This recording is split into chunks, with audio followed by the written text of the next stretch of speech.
આગામી 7મી તારીખે આપ જ્યારે આ વિસ્તારના ભાગ્ય વિધાતા બનીને મતદાન કરવાના છો તેવા સમયે ઇન્ડિયા ગઠબંધનથી કોંગ્રેસ પાર્ટીના ઉમેદવાર ભાઈ શ્રી લલિતભાઈ વસોયાના તરફેણમાં મતદાન કરવા માટે આપ સર્વને પ્રાર્થના કરવા માટે આવ્યા છે।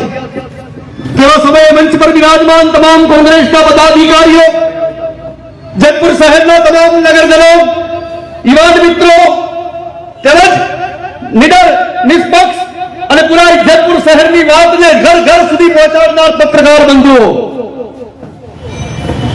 મિત્રો, પ્રતિપક્ષના મિત્રો પૂછતા હોય છે કે 70 વર્ષમાં કોંગ્રેસના શાસને શું આપ્યું? આઝાદીની લડાઈ એ કોંગ્રેસ પાર્ટીની લડાઈ રહી છે। આ વાતનો ઇનકાર ભારતીય જનતા પાર્ટીના કોઈ મગજમચ્છા કરી શકે તેમ નથી। મહાત્મા ગાંધી, સરદાર વલ્લભભાઈ પટેલ, મૌલાના આઝાદ, ખાન અબ્દુલ ગફાર ખાન, બાબા સાહેબ આંબેડકર, આ તમામ લોકોના નેતૃત્વ હેઠળ આપણે સૌ આઝાદીની લડાઈ લડ્યા। 300 વર્ષ સુધી કોંગ્રેસોની ગુલામીમાંથી આપણને મુક્ત કોંગ્રેસ પાર્ટીએ કર્યું। આ વાત પણ હું ડંકાની ચોટ ઉપર કરી શકું એમ છું।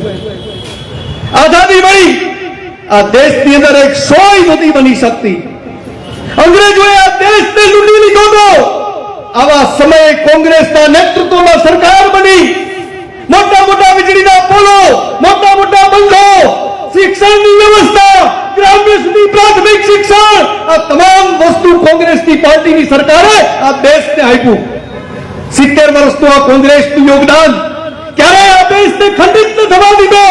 ઇન્દિરાજીનું બલિદાન, રાજીવજીનું બલિદાન, साहब 1942 के अंदर एक नारा लगा तो कि शहीदों की चिता पर लगते रहेंगे बरसों बरस मेला, वतन पर मरने वालों का ये आखिरी निशा होगा। अब बात कांग्रेस पार्टी ने हमें छाती खोली ने कही सके तेम छे। 70 वर्ष उमरનું યોગદાન છે અને તમે માત્ર 10 વર્ષની અંદર એક બાળક બુદ્ધિની જેમ મને પૂછો કે 70 વર્ષમાં કોંગ્રેસ પાર્ટીએ શું આપ્યું? આ 42 વાતો કરીને તમે લોકોને છેતરી રહ્યા છો। सिर्फ हंगामा करना हमारा मकसद नहीं है, सिर्फ हंगामा करना हमारा मकसद नहीं है, तस्वीर बदलनी चाहिए। मेरे नहीं तो तुम्हारे दिल में लेकिन आग लगनी चाहिए। हमें आग એટલે સરી સચ્ચાઈની આગ, સત્યતાની આગ। 10 વર્ષ પહેલા જે લોકોએ એમ કીધું હતું કે પ્રત્યેક વ્યક્તિના ખાતામાં 15 લાખ રૂપિયા જમા થશે, 2 કરોડ યુવાનોને નોકરી આપશું, આ તમામ ભાવ સત્તા મેળા પછીના 8મા દિવસે દેશનો ગૃહમંત્રી અમિત શાહ એમ કહે કે આ તો માત્ર જુમલો હતો, તમને બેવકૂફ બનાવવા માટેનો હતો। અરે ફટ છે તમારી સત્યતા ઉપર કે તમે આ દેશની આવડી મોટી જનતાની સાથે છેતરપિંડી કરી, આ દેશના લોકોની ભાવનાઓ સાથે તમે 100% વિશ્વાસઘાત કર્યો। આનો કોઈ જવાબ નથી। અને આમ છતાંય नारा लगावा આવ્યા હતા તે સમયે कि बहुत हुई महंगाई की मार, अब की बार मोदी सरकार। હું ડંકાની ચોટ ઉપર એમ કહેવા માંગુ છું કે આ 10 વર્ષની અંદર આ દેશે ક્યારેય પ્રધાનમંત્રી જોયો જ નથી।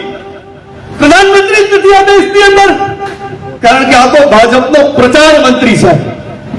ડંકાની ચોટ ઉપર કહી શકું છું કે 140 કરોડનો પ્રતિનિધિ આ દેશમાં વડાપ્રધાન નથી, માત્ર ભારતીય જનતા પાર્ટીના કાર્યકર્તાઓનો વડાપ્રધાન છે। मात्र हिंदू मुसलमान की बात करे, अरे साहेब सरदार वल्लभभाई पटेल देशना प्रथम गृहमंत्री, તેમણે પણ કીધું હતું કે આ દેશની અંદર જ્યારે કોંગ્રેસ સિવાયની સરકાર આવશે, સંઘની સરકાર આવશે, ત્યારે આ દેશની અંદર કોમી રમખાણો ફાટી નીકળશે। હિન્દુ મુસલમાન જ્ઞાતિ જાતિના ભેદભાવ વધશે, લોકો વચ્ચેની ખાઈ વધશે અને આ દેશ સંપૂર્ણ નરકાગારમાં વયો જશે। આ વાત હું નહીં, સરદાર વલ્લભભાઈ પટેલે કીધી હતી। અને આજે આપણે શું જોઈ રહ્યા છીએ? આજ વાત, આજ તમાશો પૂરા દેશની અંદર। મને ઘણા ભાજપના મિત્રો મને કહે નિલેશભાઈ તમે તો બ્રાહ્મણ છો, તો તમે શા માટે કોંગ્રેસમાં, તમે ભારતીય જનતા પાર્ટીનો સ્વીકાર કરો? મેં કીધું હું ભાજપનો અંધભક્ત નથી, હું સત્યતાની સાથે ચાલું છું। ભગવાન રામને જમણી બાજુના હૃદયમાં વિરાજમાન કર્યા છે। હું પણ સવારે પૂજા કરતા કરતા કહું છું કે રામ રામેતિ રમેતિ રમે રામે મનોરમે શાસ્ત્ર નામ તંતુલ્યમ રામ નામ વરાનને। રામ મારો ઈષ્ટદેવ છે, પરંતુ રામના નામે મત માંગનારા લોકોની સામે અમારો હંમેશા ધિક્કાર હોય છે। दादी बाजू में मोहम्मद ने विराजमान किया है कि मेरे सीने की धड़कन है, मेरी आंखों के तारे हैं, सहारा बेसहारों का नबी के वो दुलारे हैं, समझ करके फकत अपना इसे तकसीम ना करना, अली जितने तुम्हारे हैं अली उतने हमारे हैं। हमें बिन सांप्रदायिकता मानिए छे, हिंदू मुसलमान सिख ईसाई आ गुलदस्तों से કોઈ એક વ્યક્તિની આ સરકાર કે એક વ્યક્તિનો દેશ નથી, આ દેશ તમામ લોકોનો છે ને આ દેશ કોઈના બાપની જાગીર પણ નથી। આ વાત પણ ડંકાની ચોટ ઉપર કરીએ છીએ।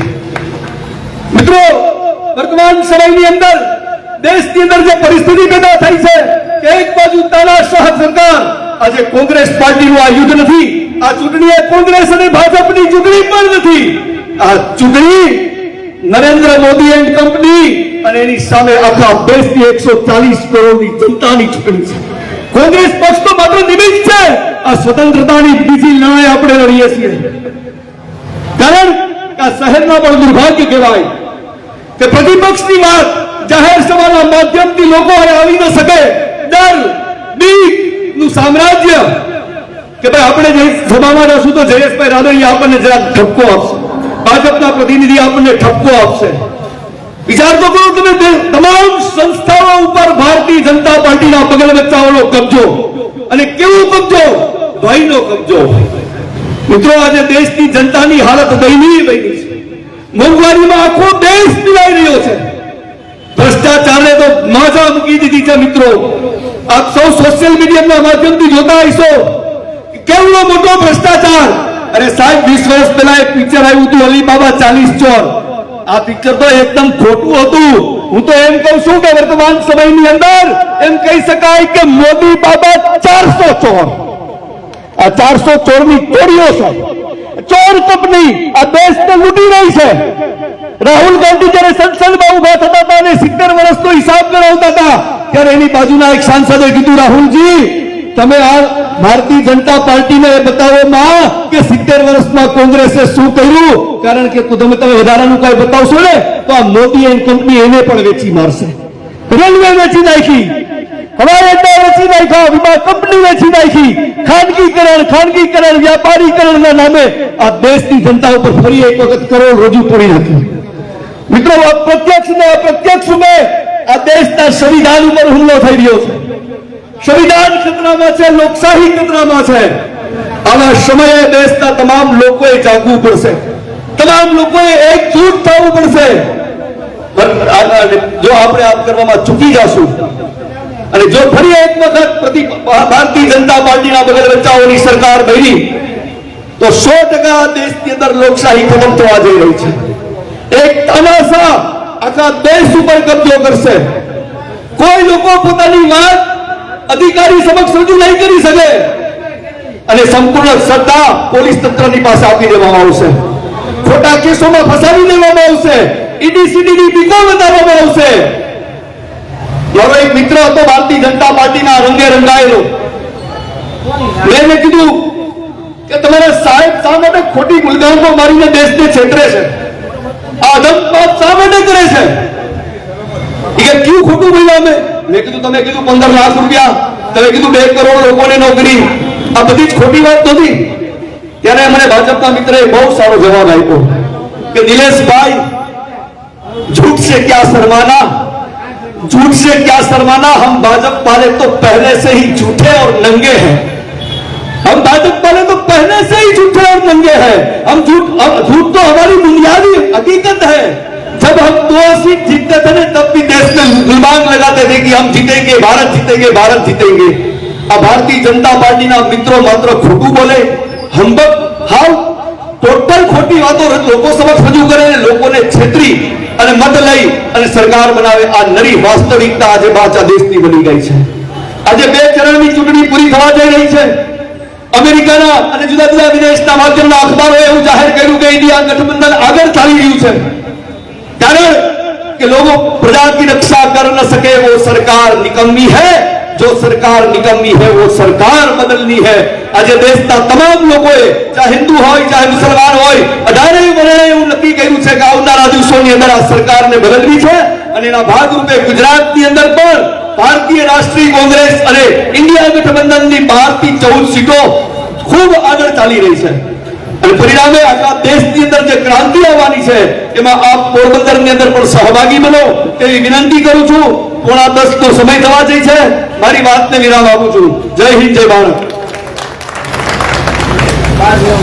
ખૂબ સરસ નિલેશભાઈ.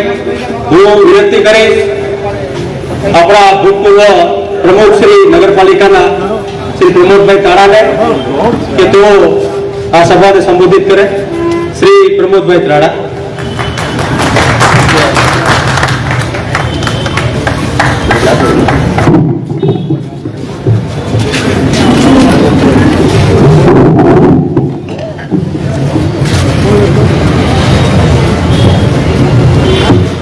મંચસ્થ કોંગ્રેસ અને આમ આદમી પાર્ટીના તમામ આગેવાનો, અત્રે ઉપસ્થિત વડીલો, યુવાન મિત્રો અને જેતપુરના જાગૃત પત્રકારોનો એટલે આભાર માનું છું કે આજે અમારા ભેગા બધાય બેઠા છે. બે ત્રણ જ હોય, બાકી તો જયેશભાઈ થી ફફડતા હોય કે ભાઈ અમને ત્યાં ભારી દેશ છે.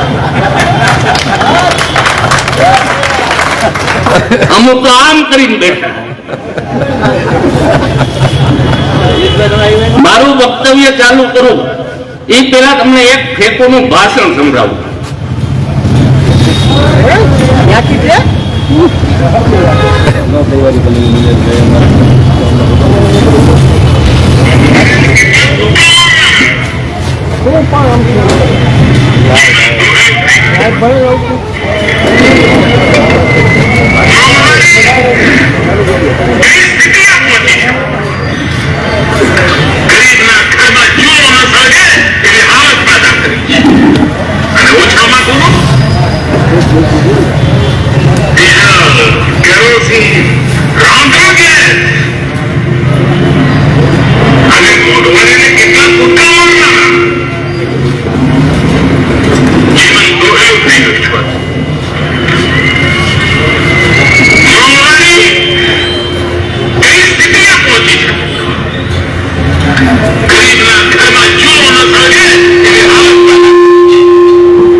સાહેબનું ભાષણ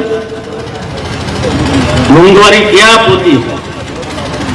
વડાપ્રધાન મોંઘવારીનો મોં બોલવા તૈયાર. અરે ભાઈ, અમારામાં કહેવત છે કે ગાજિયા મેઘ વરસે નહીં. એવો મનમોહનસિંહ મૂંગો હતો. આપણા વડાપ્રધાન મનમોહનસિંહ મૂંગા હતા પણ કામ કરતા હતા. આ ભાઈ ખાલી વર્ષે જ છે સભામાં. 2014 ની ચૂંટણી આવી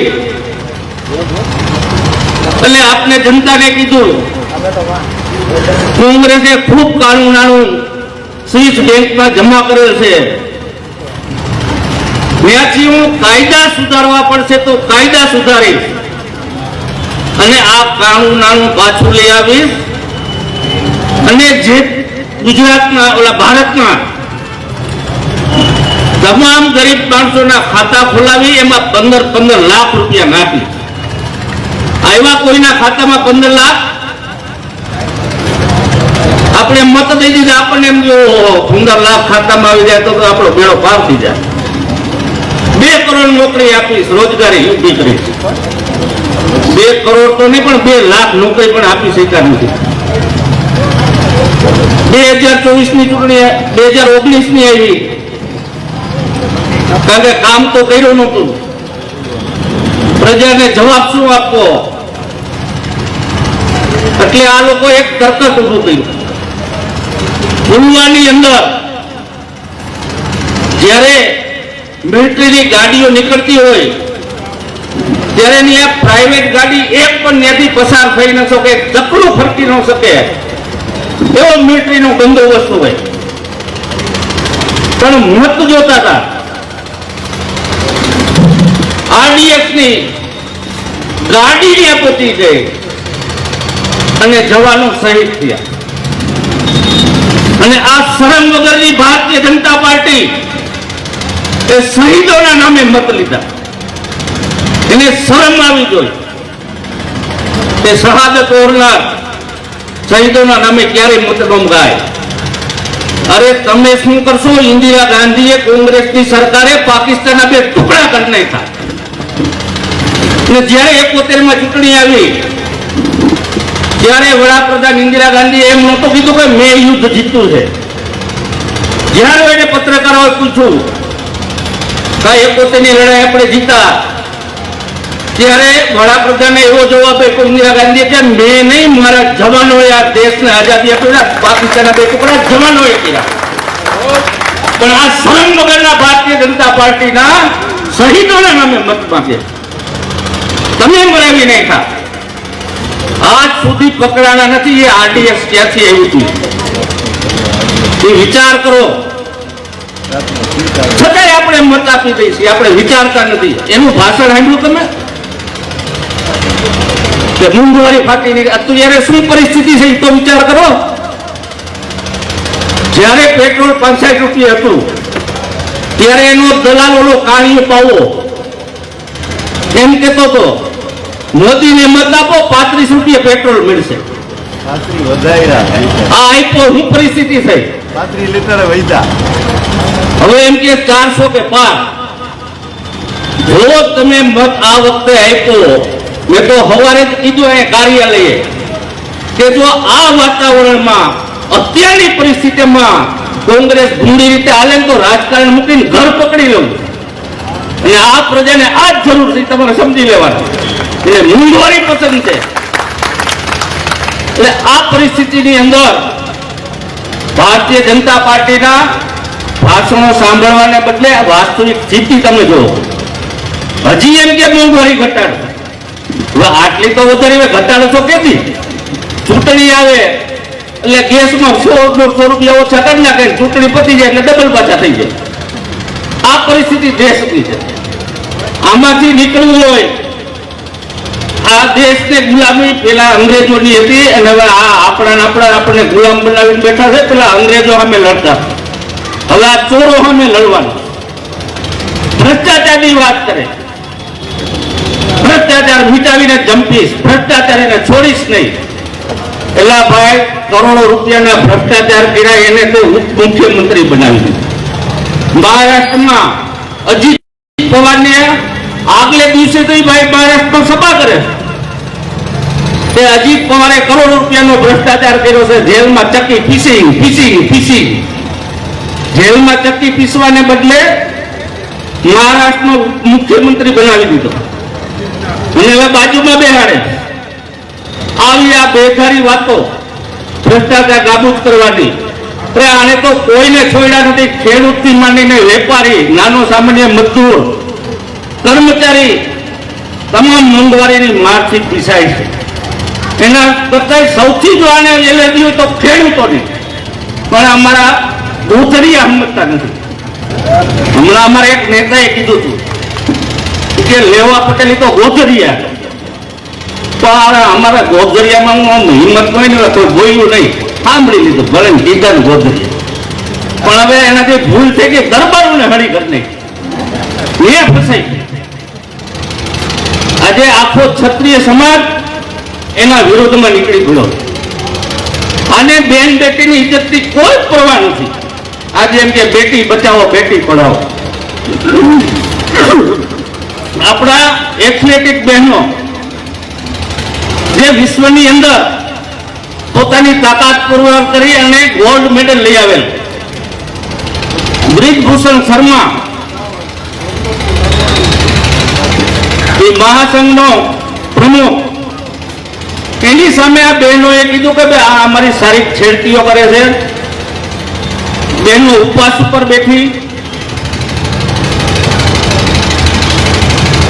બહેનો ઉપર લાઠીઓ ચલાવી, છતાં એ માણસનું રાજીનામું લેવાની એનામાં તેવડ નહોતી. આ વડાપ્રધાનમાં આ બેન બેટીઓની શું રક્ષા કરશે? હવે એમ કે છે મંગળસૂત્ર, ઈ કે આ કોંગ્રેસ વાળા એવા ને તો બહેનોનું મંગળસૂત્ર લીધા. એટલે ભાઈ મંગળસૂત્ર લેવાની શરૂઆત તો તમે કરી, એ કોઈને કામ લાયક થતી નથી. પેલા યશોદાબેન ને મૂકીને ભાગી ગયા. હવે એના મંગળસૂત્ર ની હોય એટલે પેલા તો ભારતની બહેનોના પછી કે પેલા તારી ઘરવાળીના મંગળસૂત્ર તો થાય.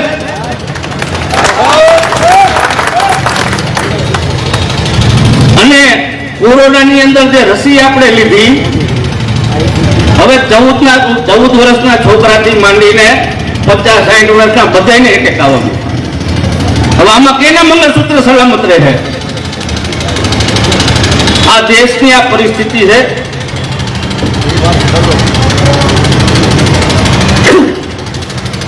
ખેડૂતો 3 કાળા કાયદા ભાઈ લઈ આવ્યા.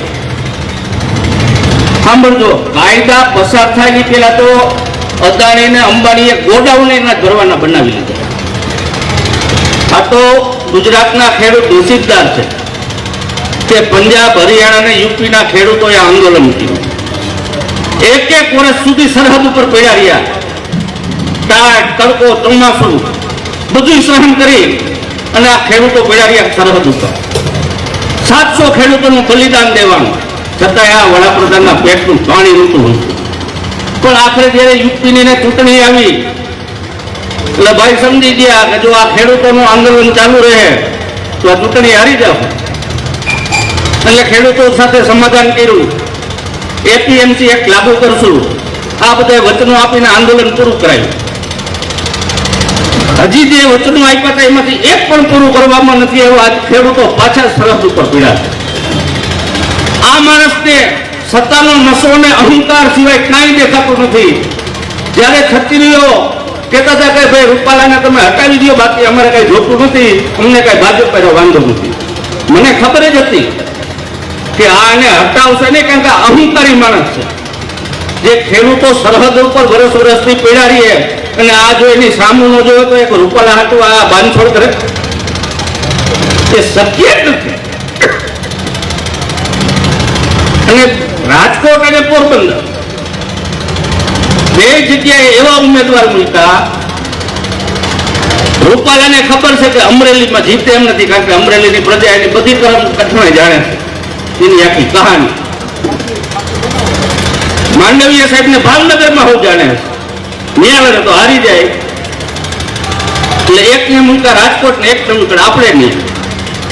પણ આપણામાં એક જૂની કહેવત છે, 12 ગામના સાવકાર કરતા ગામનો ચોર હારો. એને ગમે પકડવા તો થાય. 7 તારીખે મતદાન પૂરું થઈ જાય અને આ જીતી જાય સાવકાર, પછી ક્યાં ગોતશો તમે? આપણે તો અવારનવાર, આપણે કઈ પાર્લામેન્ટનું દિલ્હીનું તો કામ પડવાનું નથી. આપણે તો રોજના આપણા જે કામ હોય એમાં ક્યાંક સંસદ સભ્યની સહી જોતી હોય, ક્યાંક ધારાસભ્યની જોતી હોય, ક્યાંક સુધરાઈ સભ્યની જોતી હોય, તો ત્યારે આપણે કે આને ક્યાં ગોતવા જવું? એમાં પહેલો તો આપણે વિચાર કરવાનો કે 7મી તારીખે જયારે મતદાન કરવા જાઓ ત્યારે આ દરેક વસ્તુનો વિચાર કરજો. એક બાજુ મને તો એમ કહેતા તાપમાન એટલે કોપાઈમાન થયું, આ ભાજપ વાળાનું મતદાન ન થવું, કારણ કે જાજે તો હુવાળા માણસો જેને મત દે છે. એટલે હુવાળા માણસો બહાર નો નીકળે ને એટલે આ સૂર્ય કોપાઈમાન થયો. એટલે 7 તારીખે આપણે હિન્દુ મુસ્લિમ કાંઈ કરવાનું નથી. આજે રામ મંદિરની વાત કરે કે રામ મંદિર બનાવ્યું, રામ को हम लाए. एरा भाई, राम तो वर्षों की आ देश की संस्कृति है. તમે રામ ને લઈ આવ્યા, આ રામ ને રામ ને કોઈ લઈ આવી શકે? રામ તો આ દેશ की संस्कृति है. राम ने સીતારામ થી પહેલેથી આ દેશ ઓળખાય છે. હવે આ શરમ વગરના લોકો એમ કે અમે રામ ને લઈએ. મંદિર બનાવ્યું, ચૂંટણી આવતી હતી. આજે હિન્દુ ધર્મના 4 શંકરાચાર્યો છે. આ 4 શંકરાચાર્યોએ કીધું કે ભાઈ આનું પ્રાણ પ્રતિષ્ઠા થઈ ન શકે, આનું શિખર બન્યું નથી, ધ્વજા ચડાવી નથી, આ કઈ રીતે પ્રાણ પ્રતિષ્ઠા થાય? તો ચૂંટણીની ઉતાવળ હતી, રામ મંદિર બધાને મગજમાં ઘુસાડી દેવું હતું કે રામના નામે મત મળી જાય, એટલે તાત્કાલિક પ્રાણ પ્રતિષ્ઠાનો કાર્યક્રમ ગોઠવો હજી તો એને યજ્ઞમાં બેસવું હતું. તો વળી મીડિયા વાળા ભોપાળું થતું કરતી તો યજ્ઞમાં તો પત્ની હોય ઈ જ બેસી શકે, બીજો ન બેસી શકે. એટલે આ ભાઈ હલવાના નહીં તો આ યજ્ઞમાં બેસી જાય. આને હિન્દુ ધર્મ એટલે કઈ લાગતું ઓળખતું નથી. હિન્દુના નામે મત જોઈ, ગાયોના નામ લે. આ દેશની અંદર 2 કતલખાના ગાયો કાપવાના છે અને 2 હિન્દુના છે. અને 2 કરોડ રૂપિયાનું ફંડ ઇલેક્ટ્રિક બોન્ડમાં આપ્યું છે. તમે જોઈ છાપામાં જોઈ લેજો, ગૂગલમાં જોઈ લેજો. આ કોઈ હું નથી કહેતો. કરોડો રૂપિયાનું ફંડ આપ્યું એટલે ગાય કાપવાની છૂટ આપી છે. વિદેશમાં સૌથી જાજી નિકાસ ગાયની માંગણી થતી તો ભારતમાં. હવે તમે ભાજપના કાર્યાલયની ચા પીઓ ને તો તમને પાપ લાગશે ગૌ માસના પૈસાની ગાય છે. એટલે 7મી તારીખે આ દરેક વસ્તુનો વિચાર કરી ભાજપના પંજા સામે કચકચાવીને બટન દબાવો. તમે તો દબાવો, બીજાને કયો દબાવો, નહીં તો ચડી વગરના થઈ જવાના છે. એટલો સમજી લેજો. એટલે મતદાન કરી લલિતભાઈને જંગી બહુમતીએ વિજય બનાવો એવી આપ સૌ પાસે અપેક્ષા રાખું છું. શાંતિપૂર્વક સાંભળો એ બદલ આભાર. ભારત માતા કી જય. વંદે માતરમ.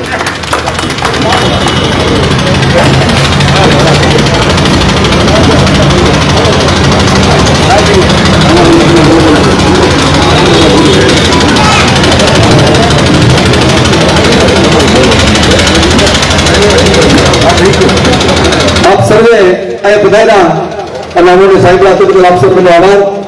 10 વાગ્યાનો સમય પૂરો થાય છે. સભાનું કામ અહીં પૂરું જાહેર કરવામાં આવે છે. ભારત માતાની જય. જય હિન્દ, જય ભારત. અત્યારે આપણે જોયું કે લોકસભાની ચૂંટણીની તૈયારીઓ અલગ અલગ પક્ષના કાર્યકર્તાઓ ઉમેદવારો કરી રહ્યા છે. જેતપુરમાં અત્યારે આપણે જે ટ્રેન ચોક છે તેની આગળ શિવાજી ચોક છે, ત્યાં કોંગ્રેસની જાહેર સભા હતી. અત્યારે આપ જોઈ શકો છો આ જાહેર સભા પૂર્ણ થઈ છે. પોરબંદર 11 સંસદીય મત વિસ્તાર કોંગ્રેસના ઉમેદવાર હરીશભાઈ વસોયાના સમર્થનમાં અત્યારે અહીં જાહેર સભાનું આયોજન કરવામાં આવ્યું હતું.